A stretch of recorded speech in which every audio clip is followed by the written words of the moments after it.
There are 24 games left in the European LCS for the first half of the season. Everybody's positions are currently up for grabs. We could have a change in the first and second place with third and fourth. So Giants have a record of taking down some top 4 teams. Absolutely anything can happen.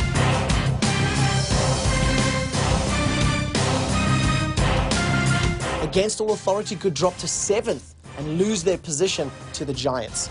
And Dragonborns, who knows, they could pull a rabbit out the hat and beat everybody and avoid the bottom 2. With so many games left to play, the pressure is on for all of the teams to perform.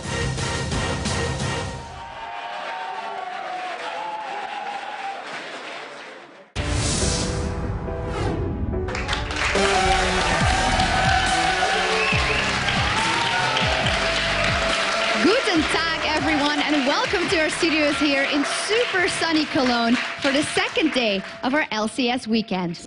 Great stuff yesterday with a game for the League of Legends history books between AAA and Gambit, EG with a phenomenal win over Fnatic and Froggen pulling in XPK, and Dragonborns finally securing a victory.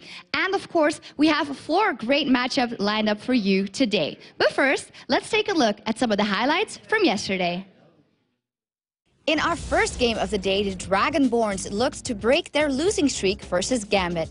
Straight off the bat, Alex Ish shows just how strong he is on Kha'Zix, taking down Xuche. First blood, it does take him down. After a 2-for-2 trade around Dragon, Hosan hangs around and secures an awesome steal. His timing is piercing arrow. Can he steal it? He does! He got it! Brilliant play from Hosan. Dragonborns put up a good fight, but in the end, Gambit pulls the game in their favor with this team fight around Baron. He's going to get the resets on towards Alex Ish. Alex Ish still alive. Hosan does go down, though. That's a tragedy for Yamato Cannon. He's trying to run away from this one, and Dragonborns suddenly falling left, right, center. And now it's going to be Gambit shoving straight up the mid lane.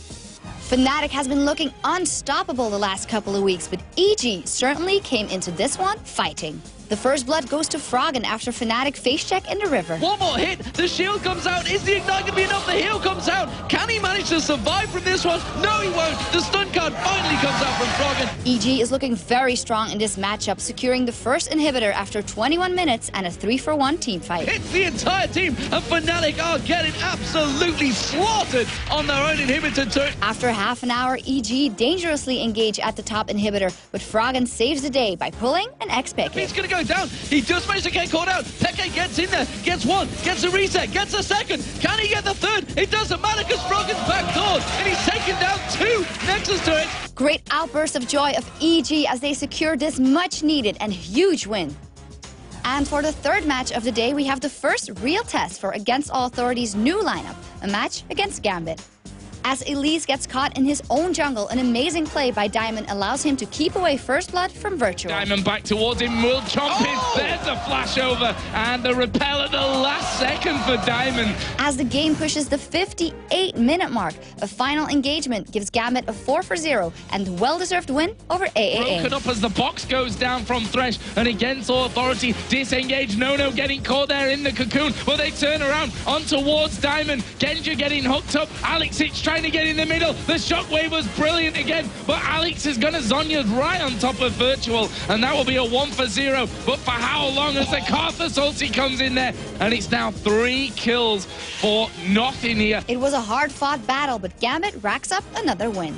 In a clash at the bottom of the table, Giants are trying to claw their way into 6th place, while Dragonborns are trying to end their 14-game losing streak.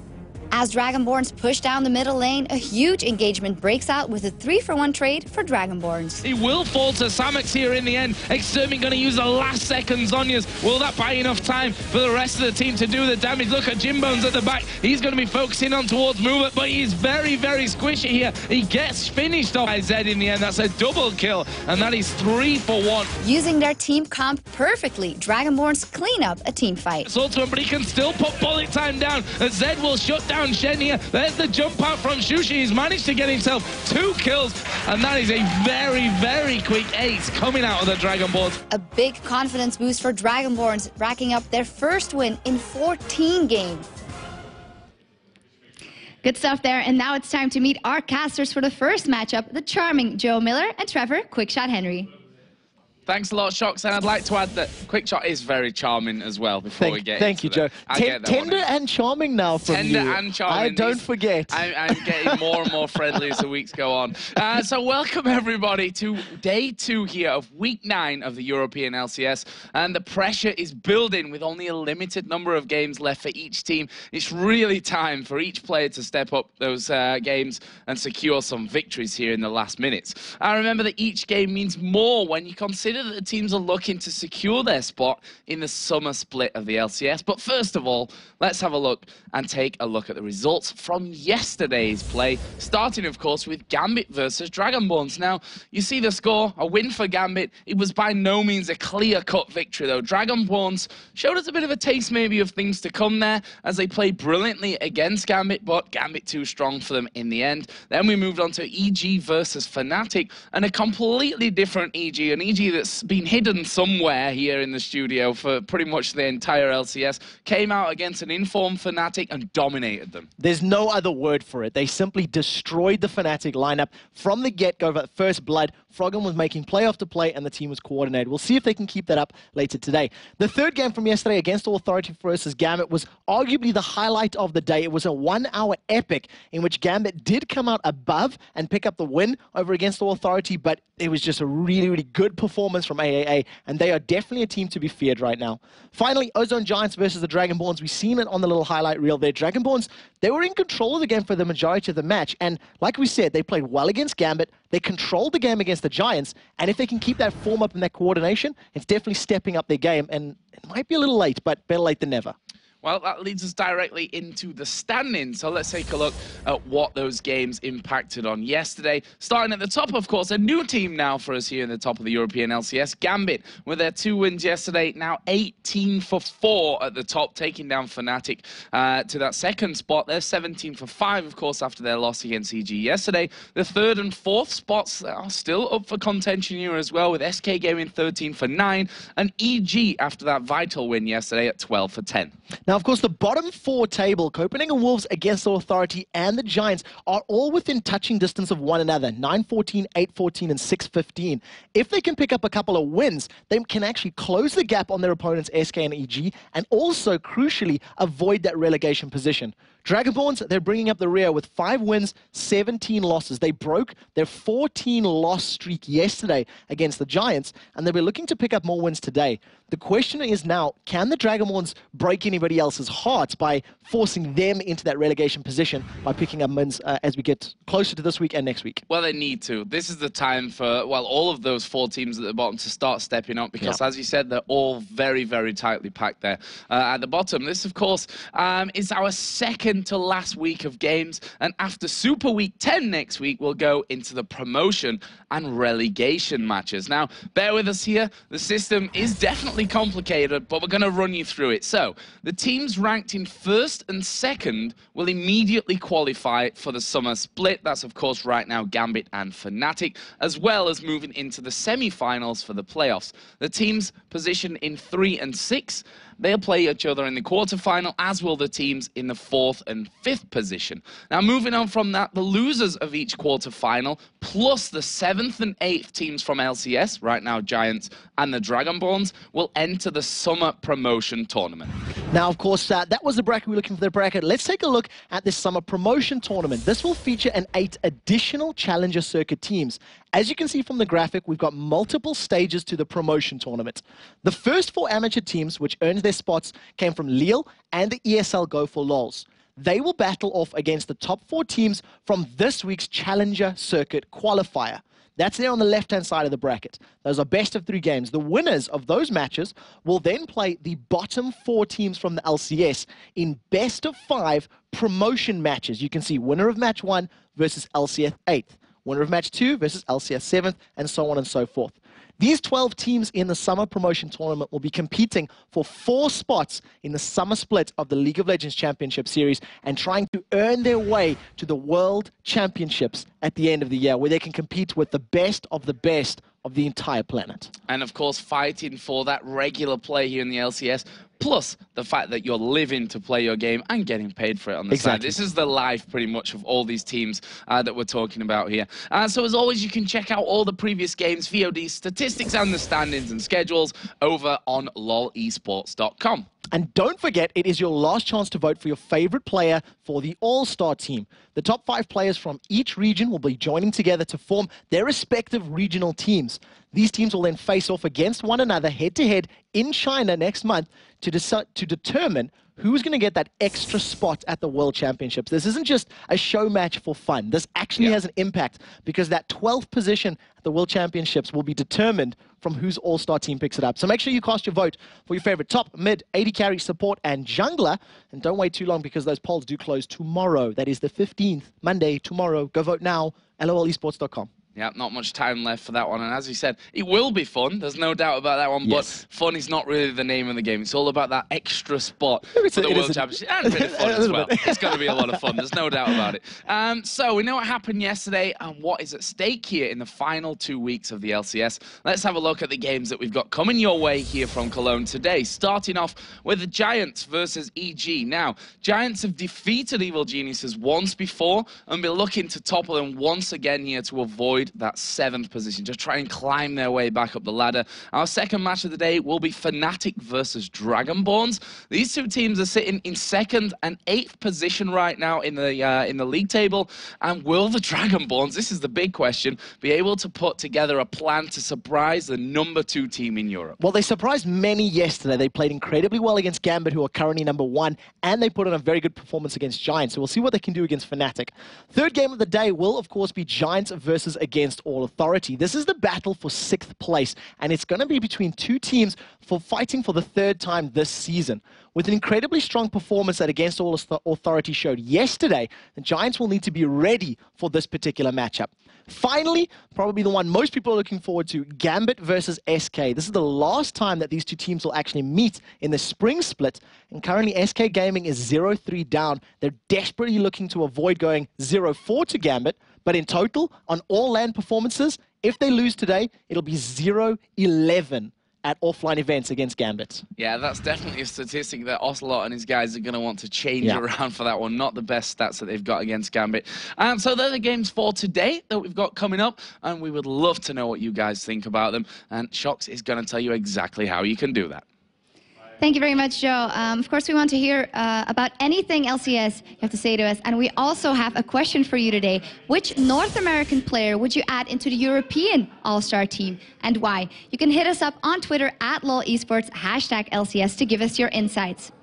And now the Giants haven't had a good run the last couple of weeks, but the same could be said for the Evil Geniuses. They had a fantastic victory yesterday against Fnatic, but does one win mean they'll have their strength back? Will Giants grab a win and develop some momentum here, or will the Evil Geniuses continue theirs from yesterday? We'll find out in a couple of seconds.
Welcome back, ladies and gentlemen, to week 9 of the European LCS. First up for today, it's Giants versus Evil Geniuses. Now, EG are going to need to bring out their A game today, because if they lose too many games, they're going to be within touching distance of the in-form right now Copenhagen Wolves. This will be the final encounter between EG and Giants, with EG currently leading the head-to-head 2-1. But to be honest, Giants really need this win more in that 7th position right now. Yeah, it's much more important to them. The game's very important for both teams for different reasons. You mentioned it already. Evil Geniuses want to push for 3rd because they don't want to fight the Copenhagen Wolves in that playoff bracket. Nobody wants to. They're looking really, really strong, and they actually run the risk of losing.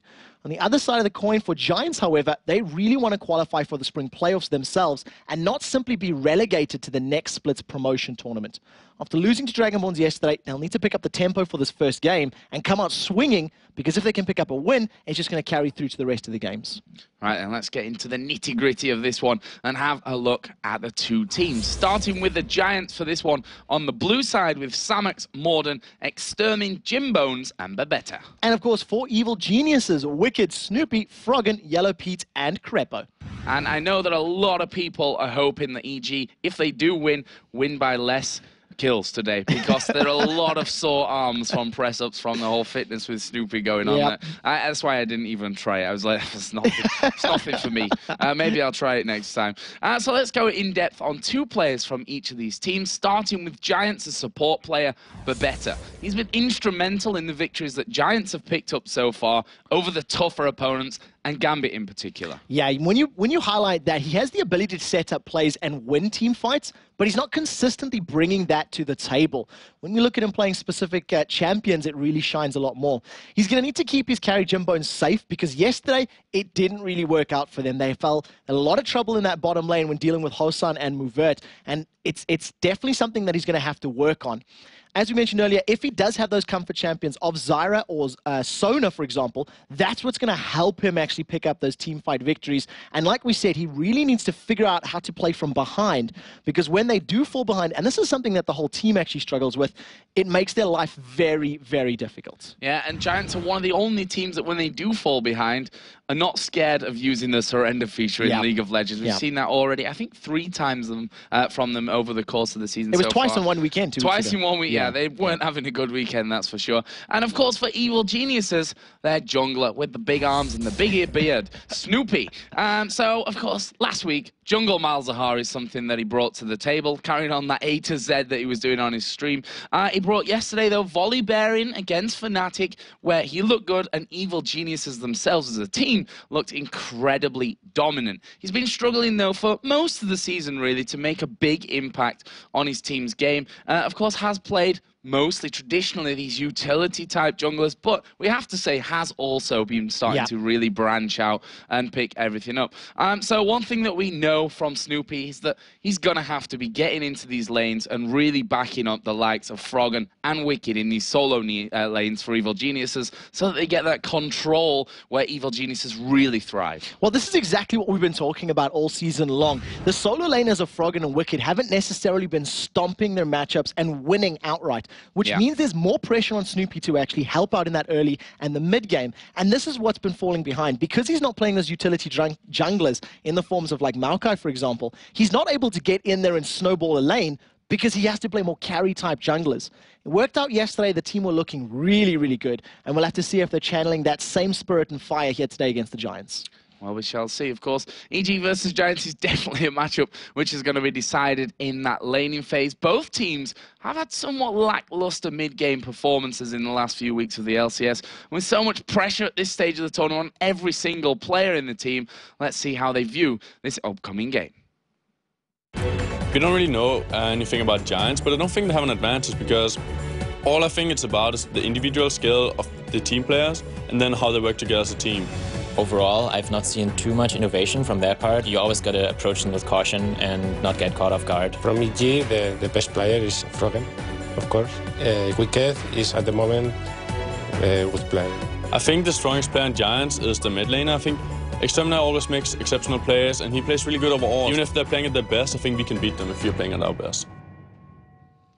So a lot of respect shown from both teams, as you would expect between two professional teams, we have to say. But Wicked's final statement there was really the key point of the whole video, that he said, even if they're playing their best game and we're playing our best game, we should be able to beat them. We should be the stronger team there. Now, that's an interesting point as well, because Evil Geniuses, let's be very frank about it, have not been at their best. They looked very good yesterday in one game, and this is going to be the test now for every Evil Geniuses fan out there. Have they refound that glory and strength in team play, or was that just a one-off because they prepped really hard for Fnatic?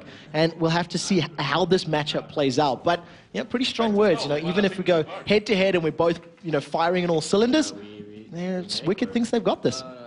Well, we'll have to see how that one all works out. There you can see EG on your screens. We're going to be getting here shortly into Champions League for our first game. And, you know, Giants, we have to say as well, something that we've touched on a fair bit in the past, that they, on their day, can pull off amazing performance. We've seen them beat Gambit twice this season. Out of 4 games, they've beaten twice. Like, that is a massive record for, you know, a team that's in 7th out of 8 teams right now against the top team in the LCS since yesterday, of course, when they overtook Fnatic with those 2 wins.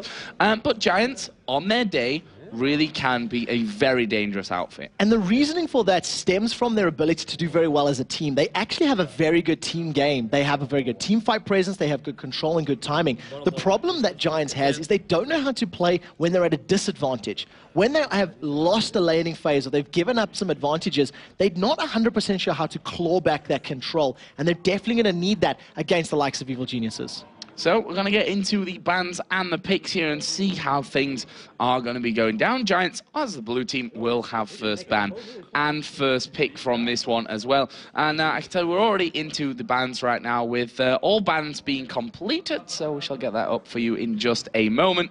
Right now, Giants banning out Lux, Zed, and Thresh. Obviously, the Lux aimed at Froggen. We should probably touch on this, for this Lux ban is actually quite relevant because let's not forget, back in Lille, Giants were penalized for turning up late by having 2 of their bans removed. Now, the single ban that they went for there, where obviously it means everything, was Lux. Yeah, so they've removed that. What it does mean Anivia is still available. Anivia was actually played in that very same game, and Froggen was playing incredibly aggressive in that particular matchup, not playing sort of the farm up to 6 items, then pick fights.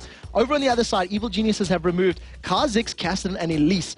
That Elise is actually targeted at Morden, who has been running Elise in the jungle a number of times this season. And, of course, we'll see what they decide to play with. First pick for Exterminari was Twisted Fate straight out the gate. There was no moment's hesitation with that, and it's a very good pick indeed. But as first pick, that's what really kind of throws me off on this one. We've seen that Fizz, the good old Fishman, has been a very strong counter to Twisted Fate in the games we've seen. So maybe we'll see that pulled out by Froggen in this one. But the things that we definitely know for EG is that Shen picked up here most likely for Wicked and Leona for Crepo. Now, Leona obviously has had the Thresh banned against him this time, but yesterday we saw against Fnatic how good his Leona is, until his teammates, you know, throw the opposition out of those ultimates. I absolutely loved Crepo's Leona yesterday. He landed every single ability that he needed to. He comboed the CC perfectly, and you've got great powers of initiation here just from Shen and Leona alone.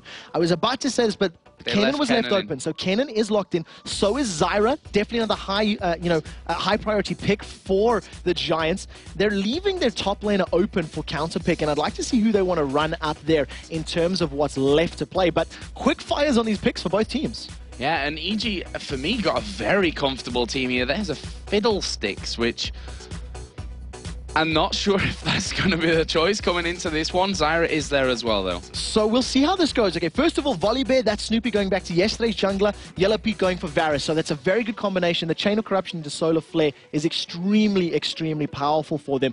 What they are going to have to deal with, though, is the CC that Kennen and Zyra are both going to offer, because Zyra has been locked in. So we know that's going to be a Kennen-Zyra combo lane, most likely, because X is probably going to run Twisted Fate, which he has done a number of times this season already.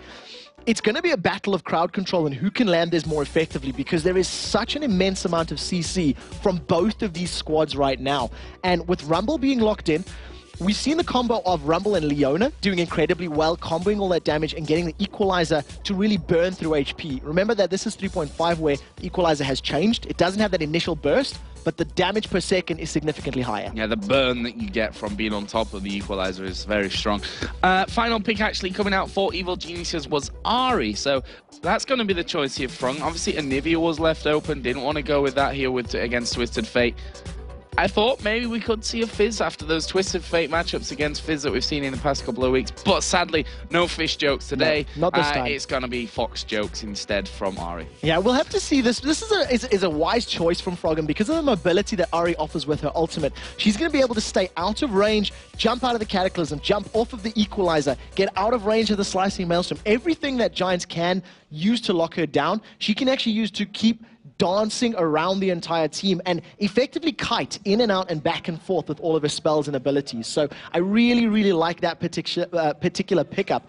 What it does also mean is you've got a lot of long-range initiation there as well in the form of the Charm, the Solar Flare coming out of Evil Geniuses. So a great final pick for the EG lineup. Well, Evil Genius, I have to say, are on very comfortable champions here. I mean, Froggen with Ari, yes, it's not quite as Anivia, but he'd also stopped playing Anivia for most of the season as well because he realized, well, I'm not going to get to play her anyway, so why would I spend so much time becoming the even stronger Anivia than I am right now. Snoopy on Volibear, as we said, was brilliant yesterday. We've seen Wicked on Shen earlier on in the season, which gained him that Bricked nickname, so we'll see how that one all works out in there. And of course, for Giant, Kennen again for Jim Bones. Yeah, exactly. So it's gone back to him. He's had a couple of weeks where he hasn't been allowed to play it for a number of reasons, but I'd like to see how he performs. I definitely want to touch on Crepo's Leona for a second because out of all the games that Evil Geniuses have played, I believe it's 21 to date, this should be the 22nd game,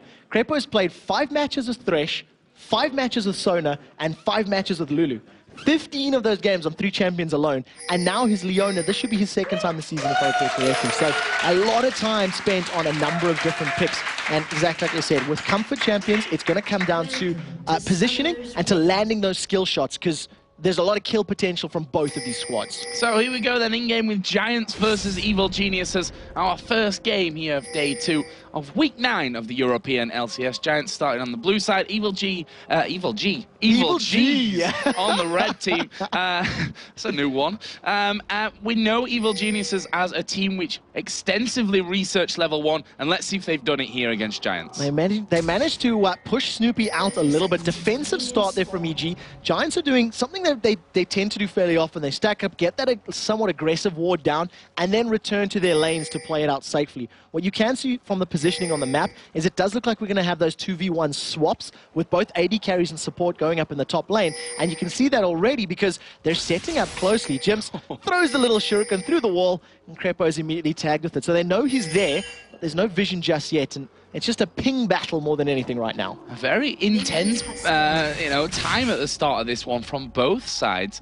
As you see, Evil Genius is just backing away. Giants aren't going to be backing away from this one, though. They are going to go up to that bush just behind the red buff. Now, there is an EG ward down here in this corner bush, which is going to spot Giants' position now. And we'll see if they actually rotate away from the bottom side with Ari and Shen and try and pick something up here. It depends how long Giants stick around, because Exeter is prepping the card. They want to go for the steal. Froggen is already starting to come up and around, so they may collapse on them 4 versus 3. Crepo's going in. Can he get some stuns down? They're going to go for this one. Extermin having to flash already, but look how low he's taken. Crepo going to get the first kill here, and now they're moving in towards Jimbo. Can they actually lock him down here, though, as the grasping roots come across, range out before they tie down Froggen, who will get some extra damage over Jimbones. But a great start again from Evil Geniuses, and they go instantly over the other side and try and take away that blue buff. So we can see that Babetta set up around the side. Jims is going very aggressive as he's got some support now from Morden. This is going to be a 3 versus 3, and it looks like Giants want the fight. Yeah, Morden going in for this one. Actually, the smite there will pick up the blue buff as Crepo going very, very low. One more hit should do it. Morden will pick that one up, but he has to flash away. There's a hail of arrows coming in. Babetta's still chasing around. They land the grasping root onto Yellow Pete, but Jim Bones goes very low. He will cleanse away there, and Extermin is taken down Yellow Pete. Snoopy now going to get knocked up. There's the stun card. Have they got the damage to finish up? Yes, Babetta picks up the kill. What is going on here? 3 minutes in, 4 kills. Giants 3-1 up. Giants just turned that around completely, and the number of hit points on them was so incredibly low.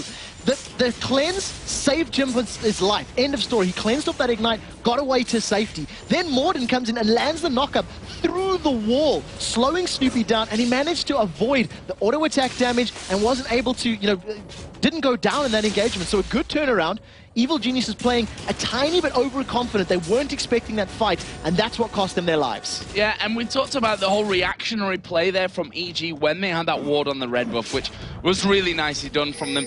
But Giants, on the other side, did exactly that over by their blue buff, and they came away with a good advantage from that one. 1,000 gold here, not even 4 minutes in. And something that we haven't touched on just yet, if we go to the top lane, you'll see that Babetta, because he picked up the kill, he's got the red buff. So this is a red buff support Zyra with 575 range, is going to be able to just chunk down Varus and just continually get that true damage tick over and over and over. And it's, Zyra's one of the most harassy supports in the game, and with red buff, it's even more powerful.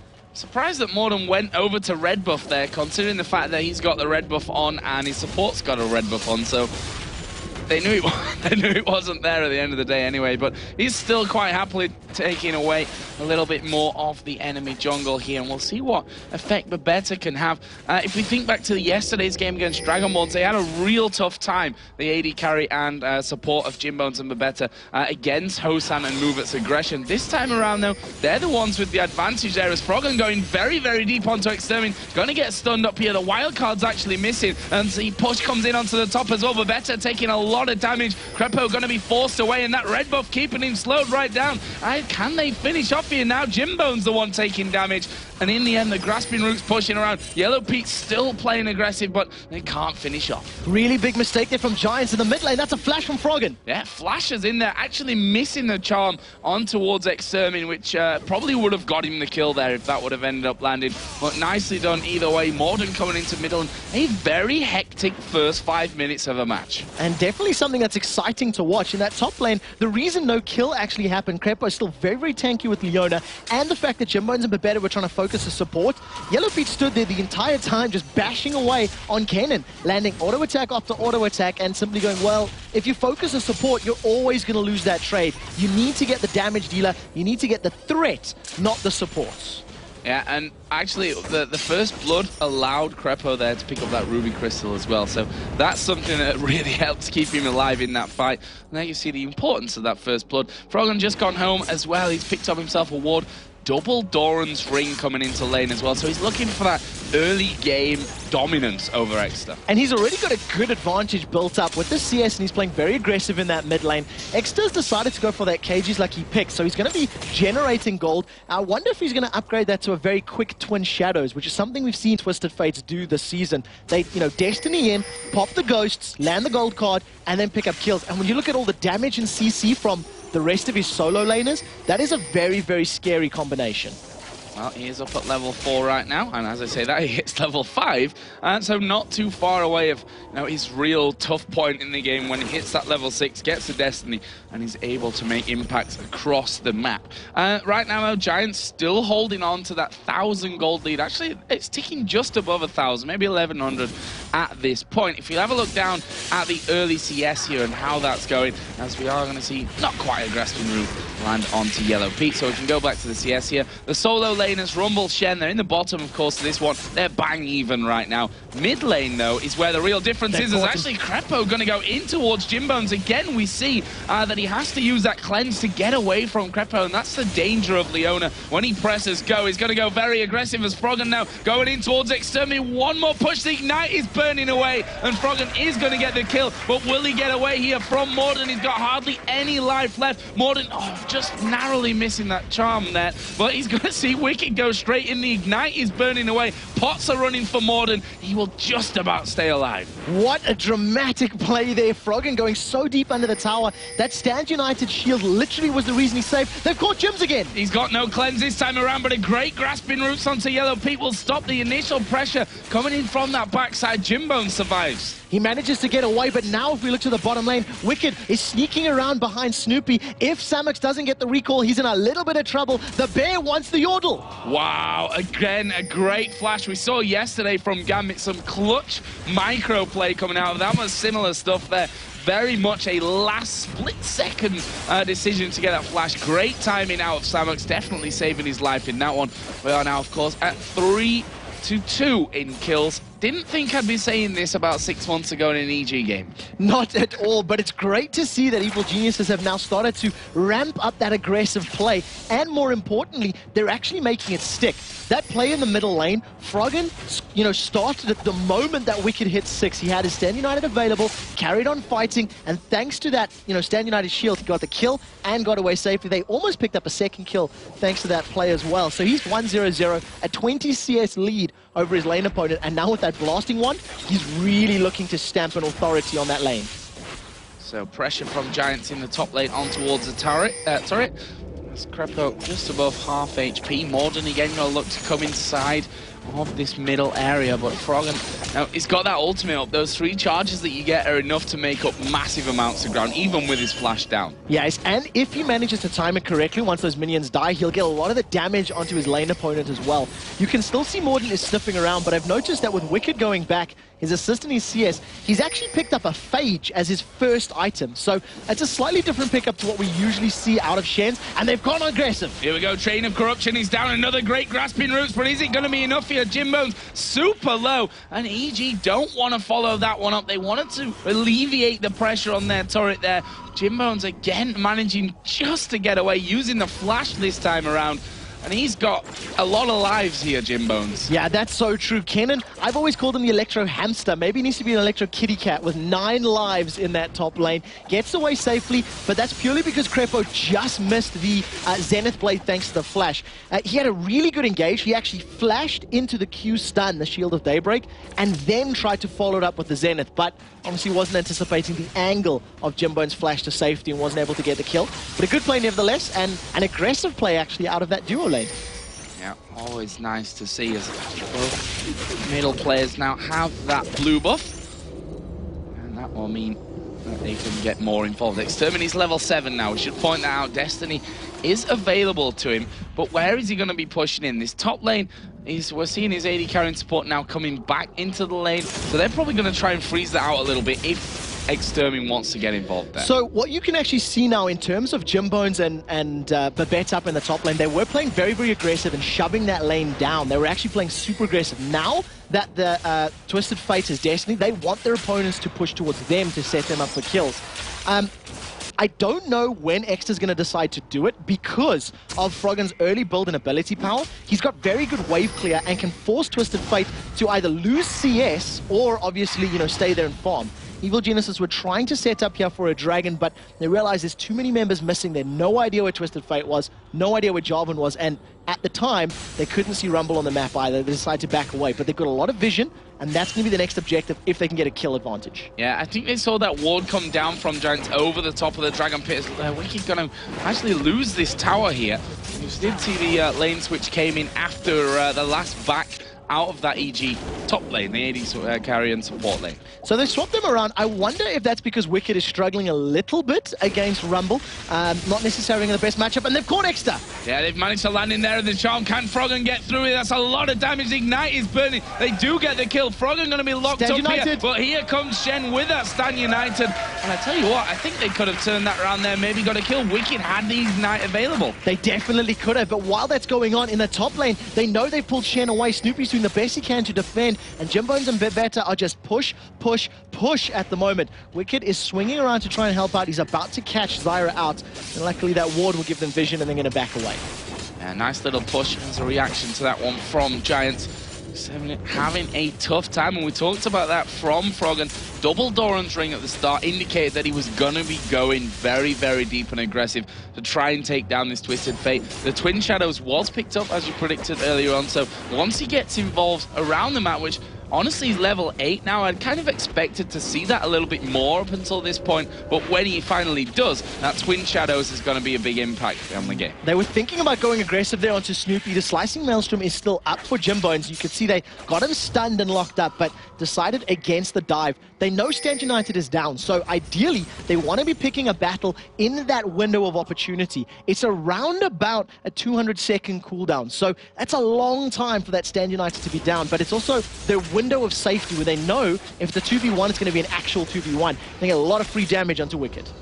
And Babetta landing a lot of those grasping roots. Some clutch ones so far. It's down in the bottom lane. Actually, Rumble going to be in a lot of trouble. And, well, he's just melted from that one. The CC chained together. As we are going to see Extermin once again taking a lot of damage. Actually, it was Twin Shadows that he threw out there that stopped Froggen going that extra leap through.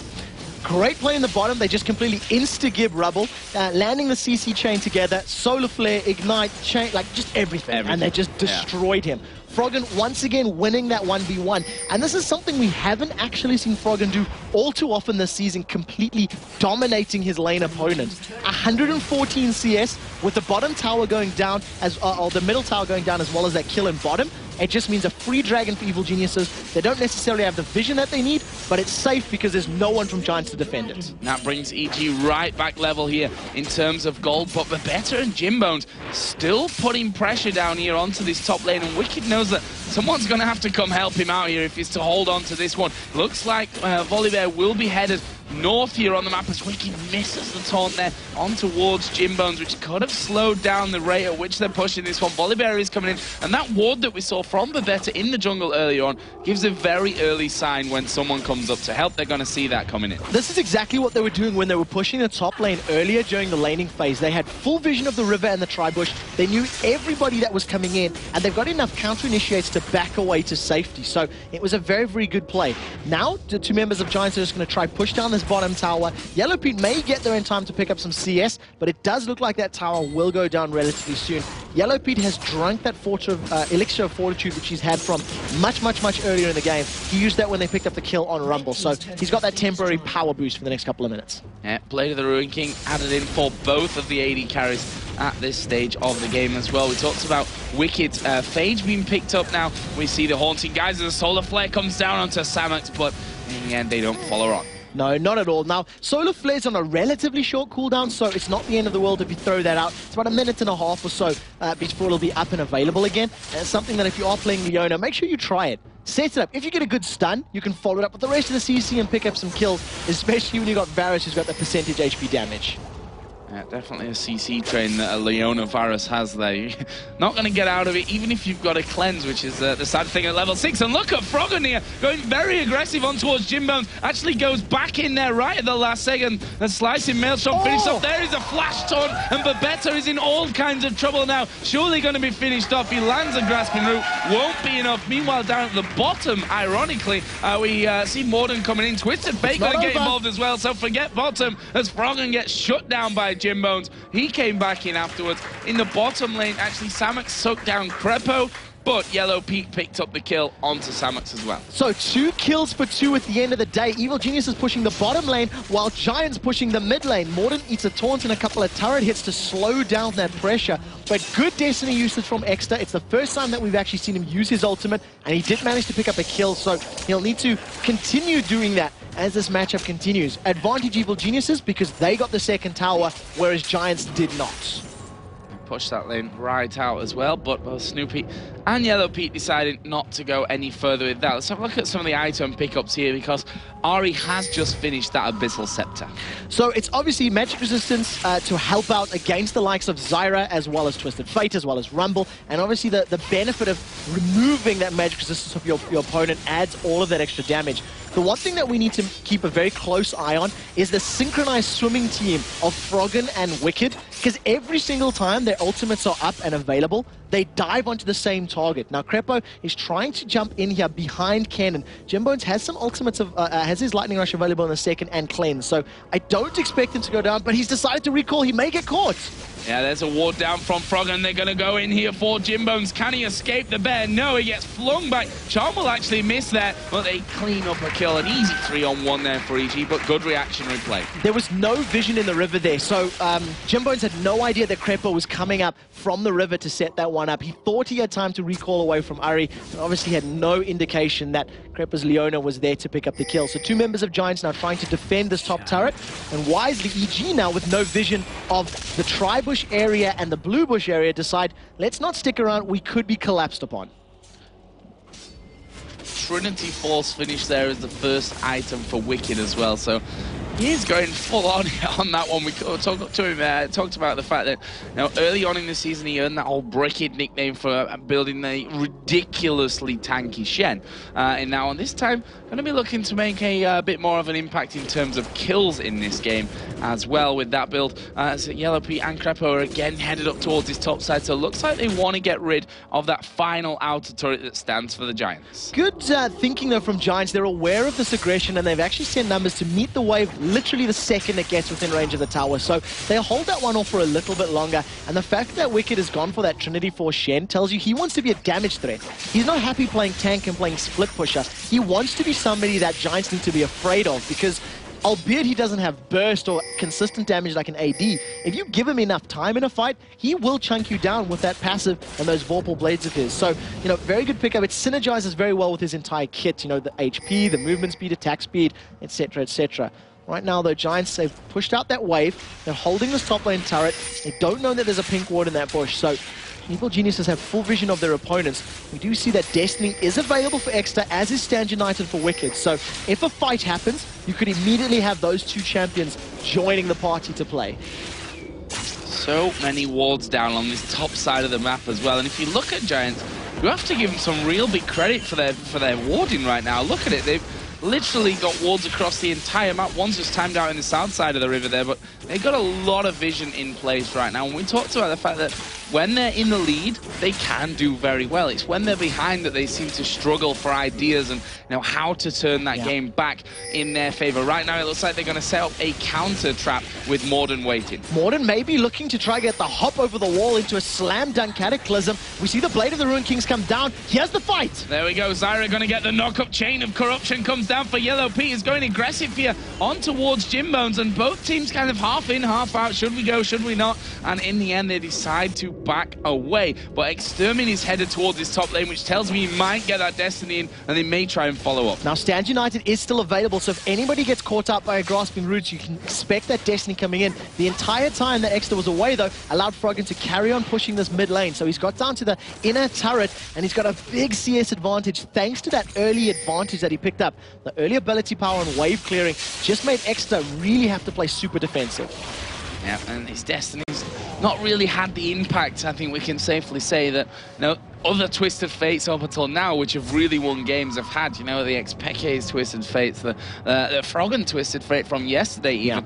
We saw how often they were moving around the map, and that's where Twisted Fate excels, That's the point of Twisted Fate almost, is to be a third man in a lane to really help out when it comes to ganks, and that's just not quite happened this time around for Extermin. However, Jimbones and Mabetta are once again pushing the top lane, and they will take the inner turret. So very nicely done, but the Solar Flare lands instantly cleansed by Jimbones. He's going to manage to get away, but summon a spell blown.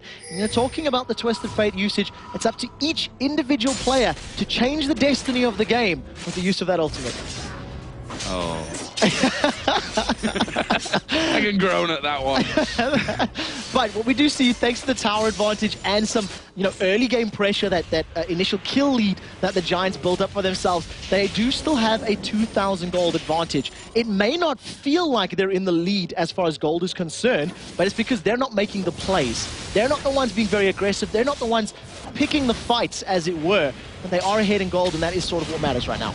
So, Dragon being started here by Evil Geniuses. There's no Destiny. There's no vision. I was just about to save them doing that, and Destiny is going to get popped. That will reveal the entire EG team. So we'll see right now, Giants are coming in here. They decide not to use any of their ultimates and effectively don't even challenge for that one as the EG ward wears out. But the rest of Giants, they're just going to group up and take a free tower. They'll be happy with this trade. Now, this zoning is very, very good from Giants. They knew that Evil Geniuses had gone bottom side. They know that they've got positional advantage on this middle lane, and as such, you're going to use it to take down a second inner turret of the game here. This is a great call from them. This is something that you almost never see from Evil Geniuses, giving up 2 map objectives like that simply because of poor positioning. Now we see the rest of Giants. They're stacked up as 5 up here in the top lane tower. That was Blade of the Ruined King actually used from Kennen. They want to carry on because Froggen's not here. Froggen's not here. He was pushing that bottom lane. It's going to be recalling back in, and as soon as Giants realize that he's no longer pushing this bottom lane, they will back away. And I have to credit Giants here on the way that they're playing this game. They look very, very coordinated. That was a great play, and it was exactly like you said. Thanks to the vision, thanks to the zoning of being 5-man stack above the Dragon, they knew that they had the speed to rush that middle lane, take both of those towers in exchange for a Drake. That's a trade that any team will take any day of the week. And very, very crucially, before that build-up, the Lichbane was completed for Twisted Fate. So he's got a very nice damage spike. He's got that additional movement speed, and obviously going to carry on running. I also want to touch that Samox has got his Rylai's Crystal Scepter. So the slow from the Equalizer is obviously going to be insurmountable as well. Now, what are EG going to play with the cards that they've got right now? It looks like a mid-push may be the option that they're going to go for. Giants starting to rotate back around from the blue buff that they've just taken to try and defend this inner turret. Kennen off on the top side, actually. And will he get involved? Actually, we are going to see the Zenith Blade land. There's a Chain of Corruption coming in. Zyra ulti is going to knock a lot of them up, but Froggen joins the fight from the side. Krepo has finally gone down, and Kennen stunning pretty much the entire team with this one. The action breaking off left and right, as we are going to see Stan United used, but it won't channel through. Wicked going to fall here as well. What a fight for Giants. Can they get in on towards Froggen, though? Jim Bones is trying to chase him down. Extermin is there as well. He doesn't have much mana to work with, and you know that an Ahri with lots of health and lots of mana still could still turn around and do the damage. In the end, Froggen, one of only 2 of VG that survived. Froggen was not there quickly enough, and Giants had the perfect opportunity to engage. They landed a lot of abilities together and managed to pick it up. Samox, he's picked the fight, though. He's going to go right in here, but can he put enough damage down here onto Froggen? It looks like yes, it. Froggen now going to be on cooldown. Samox says thank you very much for the kill and for the blue buff. Rylai's Crystal Scepter held Froggen in place. He had no flash, he had no ultimate to dash away. So at the end of that, that's a 4-for-0 exchange, and Jim Bones playing incredibly brave at the front, just relying on that lightning rush to get to safety. But he does, and that's what's important. They pick up those kills, they pick up the CS, they defend the tower, and this is a big advantage for Giants right now. A nice position for them to be in. 5,000 gold almost here. Here's the difference between these two. Jim Bones is significantly ahead here in the gold totals. Actually has got almost a 2,000 gold lead over his opposite number. Samox here being chased down. Another great grasping roots coming out of Babetta. Now, Babetta's Zyra is probably the reason that the Giants defeated Gambit, a couple of weeks ago. He is really, really, really good with that champion. He has good grasping roots, he has good ultimates. The previous team fight, I think he knocked up 3 members of Evil Geniuses and zoned out the 4th with just his ultimate alone. And it was comboed with everybody in a Cataclysm. So it just stacks on top of one another and gives you such great zone control. A massive pickup comes from that Jim Bones gold lead, which you mentioned. Infinity Edge completed and the makings of a Zeal. He's very close to having that wrapped up as well. Yeah, I think you're very right there with Babetta, who's actually going to get hit here with pretty much everything from Krepo. They are going to lock him down, and just as we're praising him, he gets caught out. Just putting a ward down, guys, but they're going to push Froggen here at the bottom lane. Zhonya's will be used. He's going to be chased down here by Samox. Can he get the damage down onto Extermin? Wild cards come through. It's not going to matter, though. Samox gets the kill. Now take a look at this. I believe Destiny has been used, so Exterminator knows where the rest of Evil Geniuses are. They sniff that gank coming. They trade 1-for-1, and you have to feel if you're going to trade a support for a mid laner, you'll be happy with that trade at the end of the day. But Froggen almost picked up a kill there in that 2v1 engagement.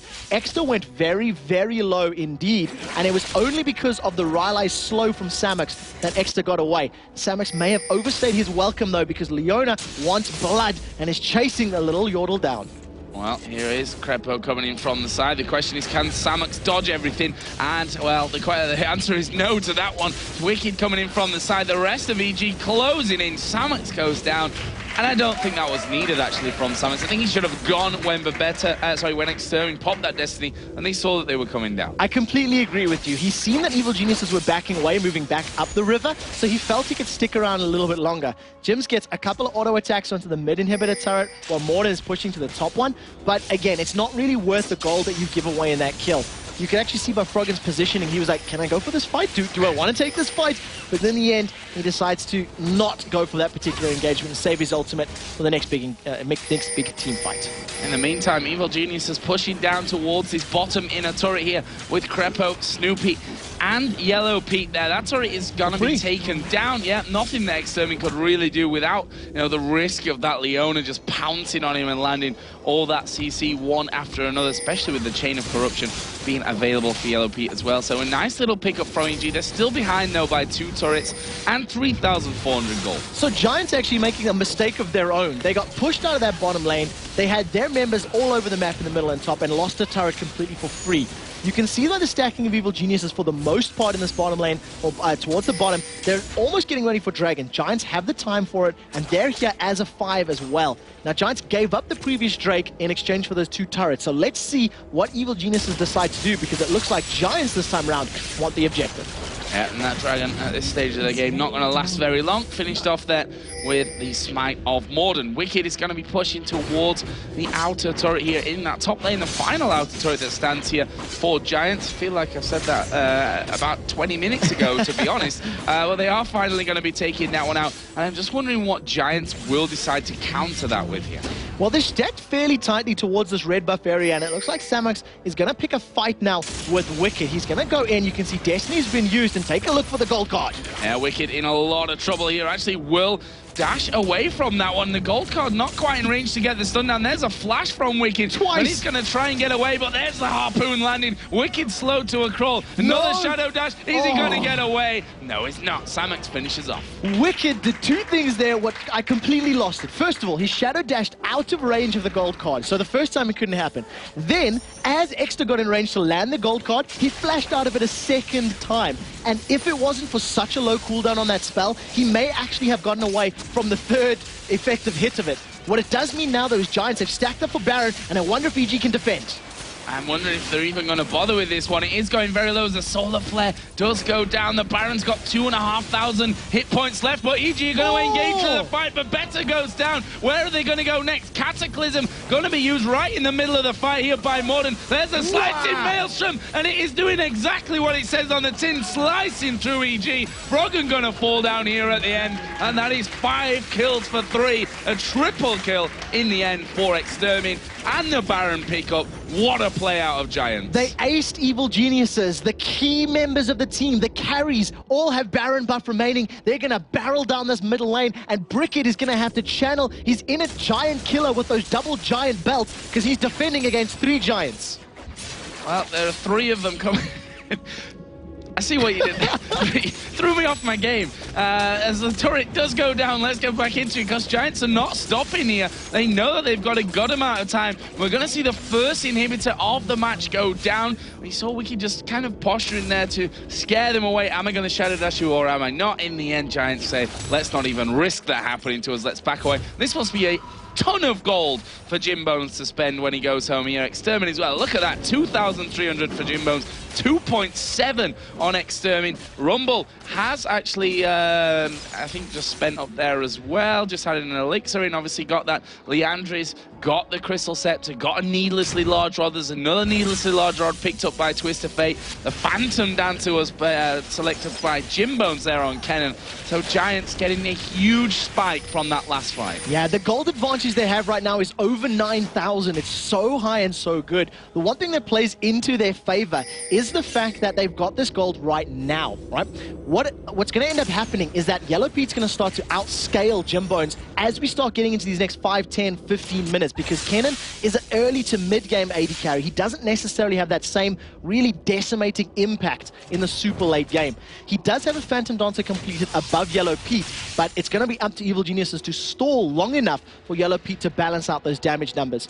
Right now, 4 members of Giants are stacked in the top. They might be a bit overconfident because Samax isn't there. Yeah, Morden actually taking a lot of damage here, but well, I say a lot of damage, a lot of abilities. The damage wasn't really there. He's going to go back in. Crepo quite low as they try and lock down Snoopy. Wicked going to go back in. There's the Chain of Corruption. Slicing Maelstrom comes down with the Equalizer. They're going to try and lock down Yellow Pete. Can he get away? No. Double kill coming out for Jim Bones. Crepo going to fall as well. That's a triple for Kennen, and Jim Bones is going right right into the base. He wants more from this one. He's forced Froggen away. Second inhibitor turret is down. The inhibitor itself is going to fall. Meanwhile, Jimbones is hammering away on the first Nexus turret. As Froggen comes out of the base with the home guard boots, that flies him into position, lands the charm onto Jimbones. Now they try and focus down Snoopy here, right under the turret. Morden picks up that kill. Jimbones is still dealing with Froggen up on the top side, and the Nexus is going to go down, and Giants pick up another vital victory against a top team, beating Evil Geniuses. Why, oh why did they not ban Kennen? This is a question that will be ringing true as soon as this team starts talking. Giants picking up a massive and much needed victory here today. It was a good game, it was a close game, but a couple of team fight victories for Giants once they exited the laning phase propelled them, and they really just stomped home that victory. Yeah, that Kennen 5-1-10 in the end. We talked about, they need to make that advantage work now to push through the game. That's exactly what the Giants went for. That's it from me in Quick Shot for this one. We're going to go over to the analysis desk to break things down with Demon and Jason. Yes, thank you very much. What a fantastic start to Sunday in Week 9. We are building up so big here right now that everybody knows promotion and relegation is on everyone's mind right now. And, 7th place Giants, they are chasing on the heels of 6th. They don't want to be in that relegation fight. They want to be playing in the promotion series. And, well, it could well happen against all authorities. They're not too far away from them, and that is a massive win for Giants. How do they do this? So that's Evil Geniuses they've beaten twice. That's Gambit they've beaten twice. Right. But everybody else, they fall apart to.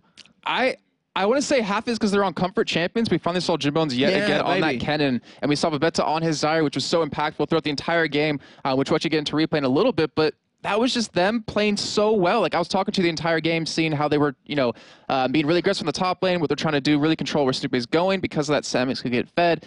You saw Extra having a lot of problems in the mid lane, but it didn't matter in the end. He didn't really make any impact in the mid to early, or in the early to mid game with these ultimates, but it didn't matter because they just kept focusing on certain objectives, focusing on controlling EG and where they're moving, and from that, they were able to pick up that win. And they seem to do that, We've heard Evil Geniuses talk about it.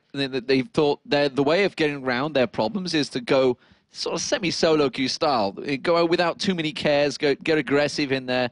And they were kind of trying it, but you can't mix that up against Giants. They've proven against Gambit that when Chaos is reigning supreme, they are very good. And it's kind of the same with Dragon Balls. That's kind of how they got caught out before. So let's get into the replays, Jason. We had many replays really to choose from, but we've highlighted 2 particular ones. Yeah, the first one we're going to show you is about the 23-40 minute mark. It was the first major team fight we see. Giants have about a 2,000 gold lead. It's 5-7, but it's when EG's being aggressive. They're pushing their second middle inner turret here. Let's get the replay on your screen and just show you what kind of happens and show you why we highlight this in particular, because we're going to have Jimbones. He's going to get caught eventually here. But it's the whole combo of Giants setup that we're going to see that really is the key point. Babetta, Morden, and Samix are going to be the key players in this. We'll show you, and we'll slow it down right when we get to there. But you see Jimbones, you're going to see him get caught.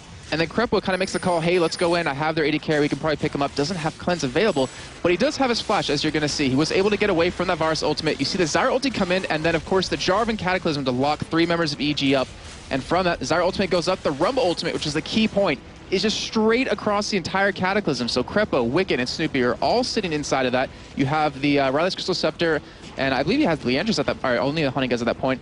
But the damage that comes out of that, since the Rumble Ultimate was changed from burst to the damage over time, just destroys the rest of EG. They're able to pick up these 3 kills, and we're able to take a nice, or more of a solid lead after that. Froggen obviously was able to escape, but it doesn't matter. You got the key members down, you got Snoopy, you got Yellow Pete down. That's all you really have to do to win these fights. Yeah, and there was a couple of things that happened after that as well. That was a 3-0. I think the scores were, 6-7 there. So very close game, so very tight. There was back and forth action, the bottom kills in the mid lane. And then Samux got caught out for Evil Genius. Oh, maybe Evil Genius is going to get back into it. But then Wicked got caught. He tried the Great Escape.